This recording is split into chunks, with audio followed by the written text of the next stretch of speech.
The girl was dying from a snake bite. As the village's only doctor, I let the last vial of antivenom fall and shatter. I watched calmly as her life faded. Her family knelt outside, begging. My kind apprentice pleaded with me. My gentle husband screamed I was a monster who should have been bitten. I held up a shard of the broken vial. I'm sorry. The last vial was dropped. Get her to the city hospital. Now. In my past life, I treated her carefully. I had the right antivenom, cleaned the wound for hours, and saved her. But she died moments after. Then the door burst open. A mob of reporters and villagers stormed in. They called me a quack, accused me of taking bribes and selling expired drugs. They found cash and old medicine in my clinic. My own husband denounced me on camera. My apprentice testified she'd seen me sell expired drugs. I was branded a murderer. The villagers released venomous snakes on me until I died. Yet in 20 years as a doctor, I had been honest. I never took bribes, never sold expired medicine, and often waived fees for the poor. I couldn't understand it.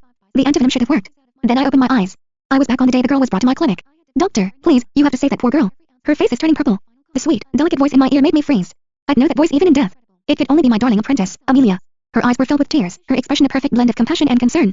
A true angel in white. She took my hand, ready to pull me to my feet. But I remained seated, my gaze fixed on the safe in the corner of the room. I'm meticulous. Obsessive, even. Every time I used the safe, I reset the combination dial to 0. But now, untouched by me, the dial was pointing to a different set of numbers. A cold fury washed over me as I remembered the cascade of cash that had poured from that very safe in my previous life. Besides me, only one other person knew the combination. My husband, David. Was it possible? Had he planned my death all along? I had spent my life doing good, treating countless poor and sick villagers. I thought I was earning good karma, ensuring a peaceful future for myself. I never imagined I would be betrayed and destroyed by the two people I loved most. But I was still confused. The girl was clearly bitten by a pit viper. That was the only deadly snake in the area. So why didn't the antivenom work? Before I could think further, the clinic door burst open.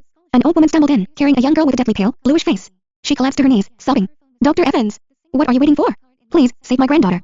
She was bitten by a snake. Ma'am, please try to calm down, Amelia said, her voice gentle. Do you remember what the snake looked like? It was green, the old woman stammered. Oh, it must have been a pit viper. Amelia exclaimed, turning to me and grabbing my arm. Doctor, I remember we have one vial of pit viper antivenom left, right? We have to use it now. I ignored her and calmly assessed the girl's condition.